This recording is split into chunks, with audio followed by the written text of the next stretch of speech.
When I was about 13 or 14 years old, my friends and I loved going on the trails at the nature preserve at night during the summer. It was creepy, and we loved the adrenaline rush. Most of the trails were short, but one of them was 2.5 miles long and went through about half of the entire nature preserve. We had always been scared to go down this trail at night, but this time we finally decided to face our fears and go for it. We set off on the trail, which was a gravel road and quite wide, so all 6 of us rode our bikes side by side.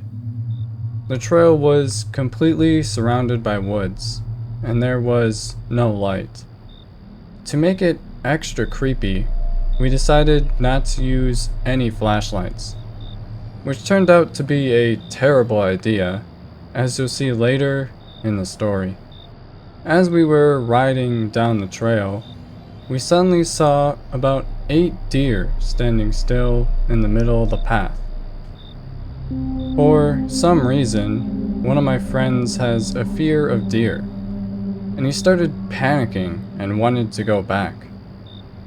We didn't want to let him go by himself, but we also didn't want to leave the trail, so we kind of forced him to stay. Out of nowhere, the deer started running into the woods as if they were startled by a potential predator. You know how when you're in the woods, you hear all the crickets and frogs? Well, they all went silent, and it was completely quiet. We were all freaked out, standing in the middle of the trail, expecting a bear or something to pop out. We stayed there for about a minute or two until all the sounds came back, and everything seemed normal again. I don't know why, but even after that, we still had the will to keep going down the trail. We continued, and suddenly the trail became very narrow, about 5 feet wide. We didn't realize it, so we all veered off the trail and crashed into the woods. It took a little bit to recover, but we got into a straight line and continued down the narrow trail. At this point, the trail changed from a gravel road to just a small, narrow dirt path. The following moments were by far the scariest of my life. We were going down the narrow path when I randomly looked to my right and noticed a bit of light. I realized we were next to a road in the distance, meaning we were nearing the end of the trail. As I was looking at the road and not paying attention to what was in front of me, I ran straight into the person in front of me, causing a domino effect where we all fell down. As I was getting back up, I started to hear the sound of wood knocking all around me. We all heard it and were like, "What the heck?" Then we heard people talking. It sounded like being in a room full of people talking, where you hear voices but can't make out what they're saying. Then the voices stopped, and we noticed a silhouette on the road in the distance, just standing and looking right at us. We took this as a sign to turn around and leave. We raced back as fast as we could. As we were riding back, my bike chain broke. We stopped to fix it as quickly as possible, and while we were fixing it, the woods went silent again. I heard extremely heavy footsteps, and we bolted out of there. When we finally exited the trail and got back on the road leading to my neighborhood, we heard what sounded like a woman's screech coming from the trail. We raced home and never went back to that trail again.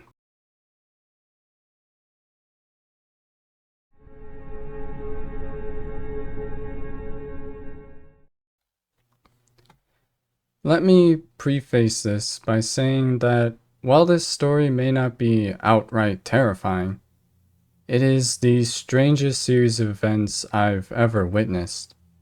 and it scared the living daylights out of me experiencing it.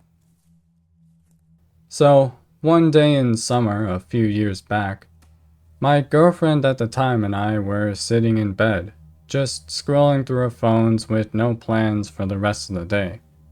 Suddenly, my phone rings. It's my sister, a wonderful person we unfortunately don't see often, who lives about 2 hours northwest of me in New Hampshire. She has a small plot of land far up a mountain with a goat farm. She asks if we would like to come up for the day, see her and the goats, and just relax together. Feeling kind of lazy and not wanting to drive that far, I almost decline. But she is my sister and I don't see her often, so I agree. My girlfriend and I pull ourselves together and get going. And this is when things start getting weird. An hour and 20 minutes into the drive, we're nearly in her town when the first inkling of fear arises. Both of our phones are nearing 1% battery. I swear we had them charged, but we must have forgotten. Unfortunately, we had no charger, and there are no stores in the area to buy one. So, we figure we just try to get to my sister's as quickly as possible. Almost 40 minutes of the drive involves winding dirt roads, some even classified as level 4, that lead up the mountain she lives on. There is nothing up there. Houses are miles apart and most look unlivable, run down and dirty, with junk cars in the front yards. But my sister's house is nice, so we continue on. The idea that my phone might die before I get to her house is nagging at my brain. We've been on these dirt roads for so long and made so many turns that I have no idea where to go if it dies on me now. And that's when fear really struck. I slam on the brakes, skidding to a stop on the dusty old dirt road. And in front of me is something out of a movie. In the middle of the road, the only road that leads to my sister's house, is a makeshift wall consisting of 2 large metal gates, fallen tree branches, and rocks, covered in messages. There are signs saying things like animal sacrifice area and don't cross the fence, and hundreds of small trimmings from newspapers put together to write threatening, cryptic messages. One of them basically says, "The cult now owns this land, and if you enter, you better have a gun on you, because you'll need it." There are also dozens of pictures of girls, seemingly random ones cut out from books and magazines, scattered on the ground at the foot of this wall. We are speechless. We sit in our car for maybe 10 minutes just looking at this structure, wondering if it's even safe to get out and look at it. But eventually, I do. I look at the wall, all its little messages and warnings, the bullet holes penetrating all the signs, and then I look past the wall, down the road we were intending to travel, and I freeze. I hear large footsteps off the road into the woods, crunching leaves and snapping sticks. I duck down behind the wall, and I hear whatever this is move onto the road, with dirt and gravel shifting now. I peek through a small hole in the metal gates, and what I see has stuck with me since. My girlfriend and I swear on our lives, it was the biggest human we had ever seen. When I say big, I mean tall, but also wide, like Hagrid from Harry Potter. This man was at least 3 times bigger than the second biggest person I'd seen, and he was holding an axe. I watch as he turns 90 degrees to face directly down the road, not towards me, but away, and then just stands there, motionless. I am mortified at this point, and after gaining the courage, I sprint to my still open car door and floor it in reverse out of there. My girlfriend says the man on the road never for a second turned around. A few minutes later, after making it a good mile or two away from the area, we pull over to catch our breaths and figure out what to do next. My sister's road is blocked, we saw some insane man, and our phones are dead. Both of them. I want to scream, but I keep it cool to avoid scaring my girlfriend. We soon decide the only thing we really can do is drive the other way and try to get back to town without directions. Maybe we can ask someone where the closest store is for chargers. And this is when the more paranormal stuff starts to happen. We drive for a few more minutes, passing a house or two, and then on our right, we see a road called East Washington Road. This immediately rings a bell in my head. The last text my sister sent me before my phone died contained directions to her house, and she specifically mentioned, "Don't turn onto East Washington, it's confusing." I don't think it's where we turned before, so we just keep going. A few more minutes pass, and there's a road on our left, this time East Washington Road. Again? My girlfriend and I recognize this weirdness immediately, but figure maybe it just looped around somewhere we missed. Not even a minute later, on the left again, East Washington Road. It is getting creepy now, and after the whole roadblock incident, we are still very on edge and start to feel like something is wrong. We continue straight anyway, and no lie, at least 7 to 8 more times, we passed East Washington Road on both sides of the road we're on, over and over again, until we reach a fork. This fork sent chills down my spine for 2 reasons. First, I know we did not come in through this fork, so we must have missed our turn, a turn onto East Washington, no less. But the second part is even more concerning. On both sides of the fork are street signs, and they both say East Washington Road. How on earth does the same road fork in 2 different directions? God only knows. So, we turn around and rush back up the road, back towards the scary wall, hoping to see a road we missed that isn't East Washington. We make it all the way back to the wall, and no, there were no other roads. We must have turned onto East Washington at some point by accident, and now it's the only way out. And at this point, we see we're almost out of gas.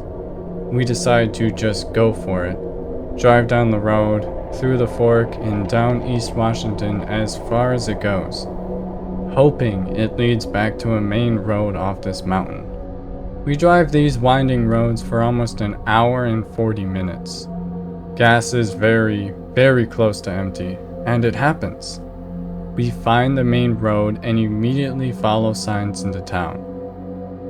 We get to the town center, park, and turn off the car. We plan on going into a small pub to use their phone to call my mom and sister and ask the owner about the closest gas station or store. But things are not back to normal yet. I walk inside the pub alone. My girlfriend stayed in the car. The hostess walks up to me, and before she can speak, I ask, "Can I use the phone here? I'm lost, and mine is dead." And I kid you not, without a word or any sign of acknowledgement, she just turns around and walks away. So I stand there for a minute and ask the next employee I see, a bartender, and they respond. They guide me to the back corner of the restaurant where the phone is. When I get there, the whole place goes silent. This place is near capacity, totally packed with people, and all of them, at once, go silent. This silence doesn't feel like a polite silence to let me use the phone. It's very uncomfortable. But despite this, I call my mom. She picks up, and I explain all that has happened and how we're lost and almost out of gas. She interrupts and says, "Who is this?" and then immediately hangs up. What? What do you mean, who is this? Your son? Who at that point had been talking to you for 5 minutes? I'm far past bothered at this point, so I leave the pub and hop back in the car. My girlfriend tells me she asked a man on the street about gas stations, and he said there was one right down the road, but it didn't have a store. That was okay. We knew this town, and I could get us home without our phones being charged. So we get the gas, fill up, and get on our way, feeling sick from all the weird stuff that keeps happening to us. The sun is going down at this point, that perfect level of darkness where detail starts to disappear and depth perception gets a little funny. We're about halfway home when, out of the corner of my eye, I see strange movement off the side of the road. I slow down a little and look over, and I am shocked. It looks like the ground is festering, like all the dirt, leaves, and debris in the woods are scurrying around in a giant mosh pit. My girlfriend sees this too, and we both are silent, just thinking, what the heck? At this point in the day, I couldn't pass this without an explanation without feeling like I was going insane. So I slow down my car and turn off the road onto the shoulder with my lights facing into the woods. What I see is relieving, but also very confusing. The ground wasn't festering like maggots. It was actually like 20,000 brown chickens, just in someone's yard and back forest area. Why? I don't know. But it's the most chickens I've ever seen in my life. Without even saying a word, I pull back onto the road and we keep heading home. We make it back to our hometown, but whatever evil force decided to curse us that day needed a cherry on top of its torture. We're driving through a big open field, one we know very well, and we see nearly 10 cars pulled off the road, some even into the field. This is not normal at all. Then we see a car heading in our direction on the road, slam on its brakes, and immediately all the people inside jump out. Once again, obviously not normal. On top of this, they all simultaneously point up into the sky and just stand there, hands raised. I don't know if this all sounds crazy to you, but to me, in the moment, seeing any more unusual stuff that day was heart-wrenching. My girlfriend and I look up in the sky, and what we see, we can't explain. A huge, glowing orange-red ball, literally twice the size of the sun normally, and so dim that you could look right at it, and it genuinely looked like it was moving. As amazing as this sounds, at this point, we were not pulling over again for some paranormal crap. We just sped home as fast as we could. Upon arriving home, we get some major relief but also some more unanswered questions. The giant ball in the sky was, in fact, the sun. It just so happened to be some once-in-a-lifetime solar event mixed with a huge amount of wildfire smoke in the atmosphere, making it look very weird. So at least that wasn't scary anymore. On the other hand, after calling my sister, she said she had no idea what I was talking about when I explained the wall blocking the road or the East Washingtons that had us lost for hours. She said she'd never seen it. Even worse, my mom swears to this day that not only did I not call her that night from the pub, but she got no calls at all. My girlfriend and I were terrified by all that we experienced that day and told all of our friends, who had mixed reactions, most thinking we were lying. This is one of 3 insane events that have taken place in this town. Another involved me and all my guy friends going back up to the wall because they wanted to see it after hearing my story. just as much scary, unexplainable stuff happened that day as well, solidifying the fact in my head that this town is haunted.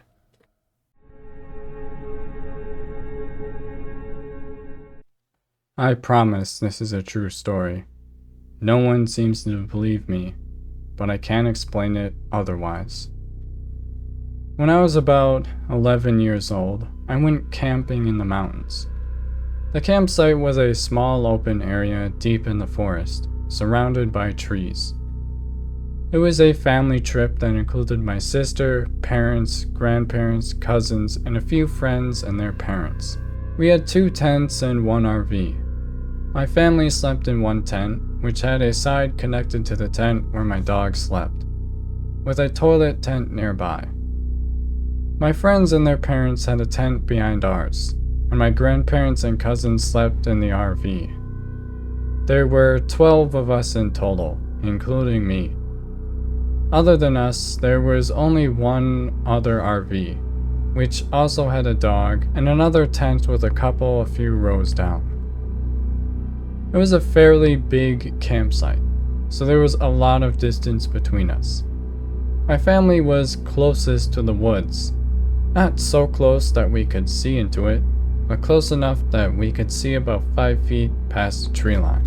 It was a 2-week trip, and we had 5 days left before going home. It was about 3 a.m., and I was still awake. I had forgotten my insomnia medicine at home and had slept until 2 in the afternoon. I had to use the bathroom but was too scared to go out alone, so I woke my dad up. He didn't want to leave the tent, but promised to watch from the windows until I came back inside. So I grabbed a lamp and went outside to the toilet tent. Once inside, I closed myself in and turned off my lamp. A habit I have so that bugs aren't attracted to the light inside the tent, and so no one can see me in there. Not even a minute later, the dogs, who were in the tent next to the bathroom, started barking and growling like nuts. Now, these 2 never barked or growled except when someone came too close to the tent, or that one time geese were passing between the tents and it scared them. It was late, and I could hear no one outside. My dad started yelling for them to shut up, but they just got louder, and our golden retriever, who couldn't hurt a fly, started to bark this scary bark. Our other dog was growling like he was about to attack something. It was scary to hear. I was scared, but wanted to know if there was something outside I needed to yell for my dad about. So I opened up the entrance just slightly to see what was out there. I looked straight out into the woods, trying to see if it was another animal, but I couldn't see anything. But then, to the left of where I was looking, something moved behind the trees. Once my eyes focused on it, I could see this large figure, much bigger than what a human would be at this distance, walking across the tree line. Not coming into the camp, but walking past it. Its arms looked like they were dragging on the ground, and it looked like it had this long snout coming from its face. Its eyes were reflecting the light from the RV across the way, making them glow a scary red color. It also looked to have these huge antlers on its head and moved in an almost smooth way. Smooth as in it looked unnatural, and like it was kind of floating there. Finally, my dad started shouting for the dogs to shut up and opened the side of the tent that connected to the dog's tent, causing the dogs to run into the main tent. The creature seemed not to react to the commotion, but did turn to walk back into the woods, away from our area. As it moved away, the dogs started calming down and stopped barking and growling like nothing had happened. It took me 5 minutes after seeing the creature leave to feel my heart beating again. My dad called to ask if I was okay, and I said yes, and then went back inside, but I couldn't sleep at all that night. In the morning, during breakfast, I told everyone what I had seen, but no one believed me. My papa said I was probably seeing things from how tired I was or mistook a deer in the dark. After breakfast, the kids my age, all but one cousin, and I went to the tree line where I had seen the creature a few hours before. The area I saw it walking had hoof prints in the dirt and some signs of something dragging. Further into the trees, there was one tree that had these huge deep gashes in it that were obviously fresh and unnatural. My papa said it was probably a deer rubbing its antlers on the tree, but it obviously wasn't. I refused to use the bathroom at night after that and struggled to sleep even more. 2 days later, my friends and I got my papa to go with us further into the tree line. I wanted to see if there were any other signs something had been there. As we walked into the trees, we showed my papa the marks, but the tracks had faded. Papa said it looked more like a coyote had dug its claws into the trees.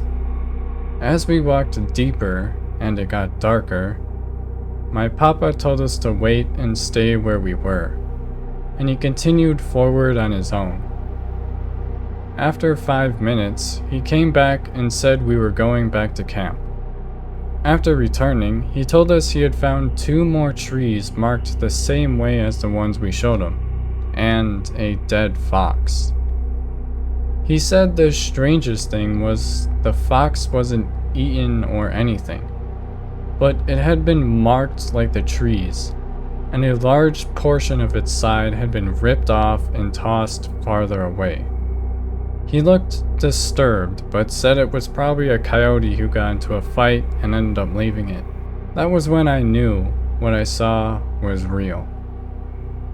After that, I refused to sleep in the tent and slept on the couch in my grandparents' RV for the rest of the trip. We no longer camp at that site after a couple was found dead there 3 weeks later.